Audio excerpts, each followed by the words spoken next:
شروع اللہ کا نام لے کر جو بڑا مہربان نہایت رحم والا ہے۔ الف لام را، یہ ایک پر نور کتاب ہے، اس کو ہم نے تم پر اس لیے نازل کیا ہے کہ تم لوگوں کو اندھیروں سے نکال کر روشنی کی طرف لے جاؤ، یعنی ان کے پروردگار کے حکم سے عزت والے خوبیوں والے مالک کے راستے کی طرف، یعنی اس اللہ کے راستے کی طرف کہ جو کچھ آسمانوں اور زمین میں ہے سب اسی کا ہے۔ اور ان کافروں کے لیے عذاب شدید کی وجہ سے تباہی اور بربادی مقدر ہے، جو آخرت کے مقابلے میں دنیاوی زندگی کو پسند کرتے اور لوگوں کو اللہ کے راستے سے روکتے اور اس میں کجی چاہتے ہیں۔ یہ لوگ بڑے دور کی گمراہی میں ہیں، اور ہم نے کوئی پیغمبر نہیں بھیجا مگر وہ اپنی قوم کی زبان بولتا تھا تاکہ انہیں احکام الہی کھول کھول کر بتا دے۔ پھر اللہ جسے چاہتا ہے گمراہ رہنے دیتا ہے اور جسے چاہتا ہے ہدایت دیتا ہے، اور وہ غالب ہے، حکمت والا ہے۔ اور ہم نے موسیٰ کو اپنی نشانیاں دے کر بھیجا کہ اپنی قوم کو تاریکیوں سے نکال کر روشنی میں لے جاؤ اور ان کو اللہ کے دن یاد دلاؤ، اور اس میں ان لوگوں کے لیے جو صابر و شاکر ہیں نشانیاں ہیں۔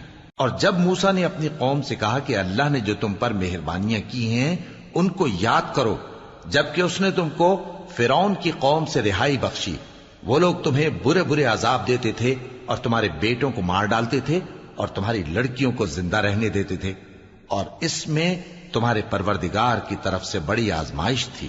اور جب تمہارے پروردگار نے تم کو آگاہ کیا کہ اگر شکر کرو گے تو میں تمہیں زیادہ دوں گا، اور اگر ناشکری کرو گے تو یاد رکھو کہ میرا عذاب بھی سخت ہے۔ اور موسیٰ نے صاف صاف کہہ دیا کہ اگر تم اور جتنے اور لوگ زمین میں ہیں سب کے سب ناشکری کرو تو بھی اللہ بے نیاز ہے، قابل تعریف ہے۔ بھلا تم کو ان لوگوں کے حالات کی خبر نہیں پہنچی جو تم سے پہلے تھے، یعنی نوح اور عاد اور سمود کی قوم اور جو ان کے بعد تھے، جن کا علم اللہ کے سوا کسی کو نہیں۔ جب ان کے پاس ان کے پیغمبر نشانیاں لے کر آئے تو انہوں نے اپنے ہاتھ ان کے منہوں پر رکھ دیے کہ خاموش رہو، اور کہنے لگے کہ ہم تو تمہاری رسالت کو تسلیم نہیں کرتے، اور جس چیز کی طرف تم ہمیں بلاتے ہو ہم کو اس میں بھاری شک ہے۔ ان کے پیغمبروں نے کہا، کیا تم کو اللہ کے بارے میں شک ہے جو آسمانوں اور زمین کا پیدا کرنے والا ہے؟ وہ تمہیں اس لیے بلاتا ہے کہ تمہارے گناہ بخشے اور ایک مدت مقرر تک تم کو مہلت دے۔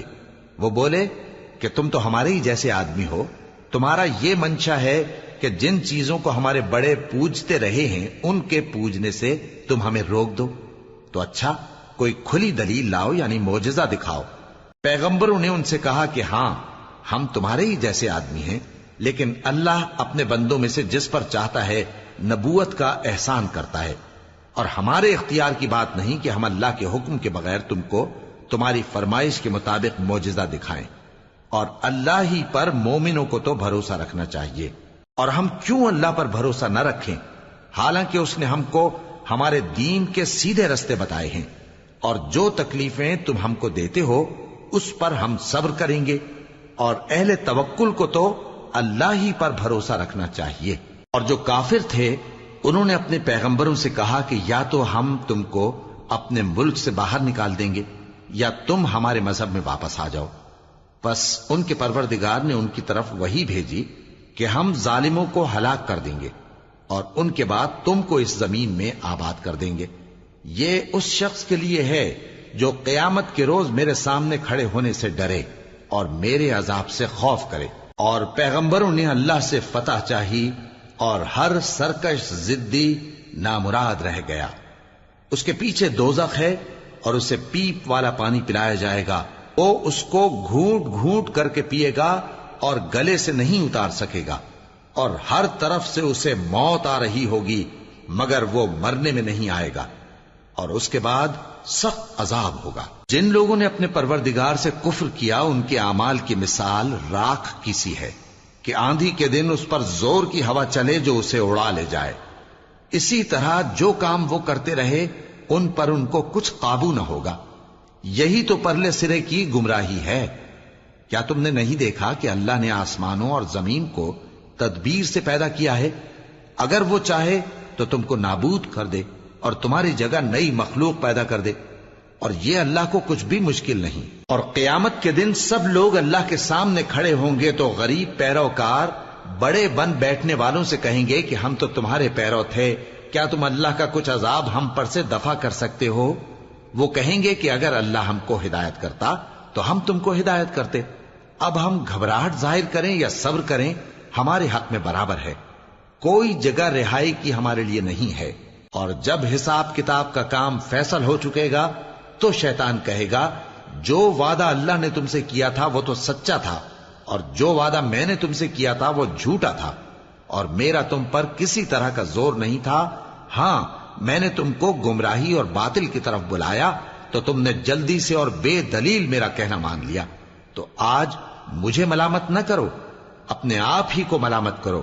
نہ میں تمہاری فریاد رسی کر سکتا ہوں اور نہ تم میری فریاد رسی کر سکتے ہو۔ میں اس بات سے انکار کرتا ہوں کہ تم پہلے مجھے شریک بناتے تھے۔ بے شک جو ظالم ہیں ان کے لیے درد دینے والا عذاب ہے۔ اور جو ایمان لائے اور عمل نیک کرتے رہے وہ بہشتوں میں داخل کیے جائیں گے جن کے نیچے نہریں بہہ رہی ہیں۔ اپنے پروردگار کے حکم سے وہ ہمیشہ ان میں رہیں گے، وہاں وہ ہر ملاقات پر ایک دوسرے کو سلام کہیں گے۔ کیا تم نے نہیں دیکھا کہ اللہ نے کلمہ طیبہ کی کیسی مثال بیان فرمائی ہے؟ وہ ایسی ہے جیسے پاکیزہ درخت جس کی جڑ مضبوط ہو اور شاخیں آسمان میں پھیلی ہوں۔ وہ اپنے پروردگار کے حکم سے ہر موقع پر پھل لاتا ہو، اور اللہ لوگوں کے لیے مثالیں بیان فرماتا ہے تاکہ وہ نصیحت حاصل کریں۔ اور ناپاک بات یعنی غلط عقیدے کی مثال ناپاک درخت کی سی ہے کہ وہ زمین کے اوپر ہی سے اکھیڑ کر پھینک دیا جائے، اس کو ذرا بھی قرار و ثبات نہیں۔ اللہ مومنوں کے دلوں کو صحیح اور پکی بات سے دنیا کی زندگی میں بھی مضبوط رکھتا ہے اور آخرت میں بھی رکھے گا۔ اور اللہ بے انصافوں کو گمراہ کر دیتا ہے، اور اللہ جو چاہتا ہے کرتا ہے۔ کیا تم نے ان لوگوں کو نہیں دیکھا جنہوں نے اللہ کے احسان کو ناشکری سے بدل دیا اور اپنی قوم کو تباہی کے گھر میں لا اتارا، یعنی دوزخ میں، کہ سب ناشکرے اس میں داخل ہوں گے اور وہ برا ٹھکانہ ہے۔ اور ان لوگوں نے اللہ کے شریک مقرر کیے کہ لوگوں کو اس کے رستے سے گمراہ کریں۔ کہہ دو کہ چند روز فائدے اٹھا لو، آخر کار تم کو دوزخ کی طرف لوٹ کر جانا ہے۔ اے پیغمبر، میرے مومن بندوں سے کہہ دو کہ نماز پڑھا کریں، اور اس دن کے آنے سے پیشتر جس میں نہ اعمال کا سودا ہوگا اور نہ دوستی کام آئے گی، ہمارے دیے ہوئے مال میں سے پوشیدہ اور علانیہ خرچ کرتے رہیں۔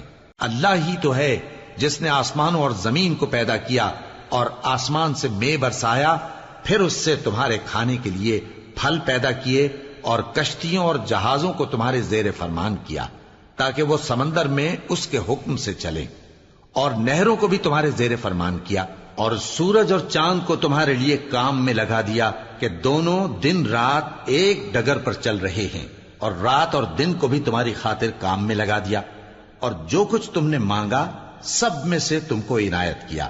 اور اگر اللہ کے احسان گننے لگو تو شمار نہ کر سکو، مگر لوگ نعمتوں کا شکر نہیں کرتے۔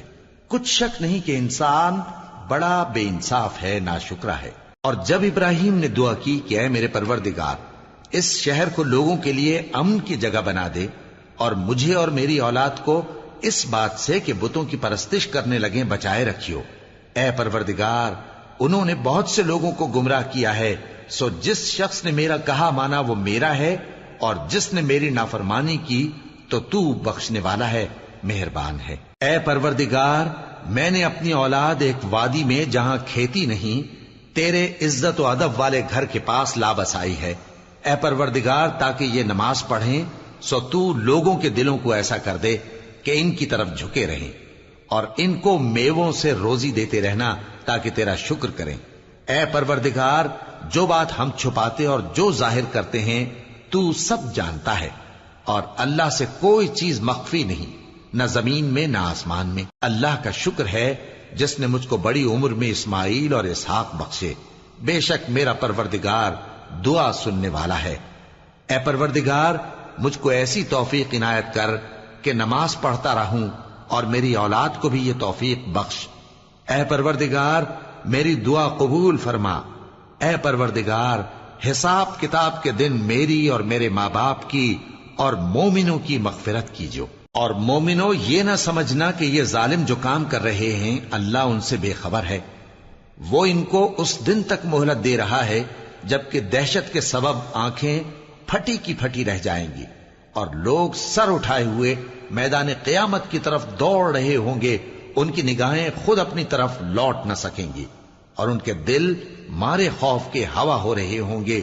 اور لوگوں کو اس دن سے آگاہ کر دو جب ان پر عذاب آ جائے گا، تب ظالم لوگ کہیں گے کہ اے ہمارے پروردگار ہمیں تھوڑی سی مہلت عطا کر تاکہ ہم تیری دعوت توحید قبول کریں اور تیرے پیغمبروں کے پیچھے چلیں۔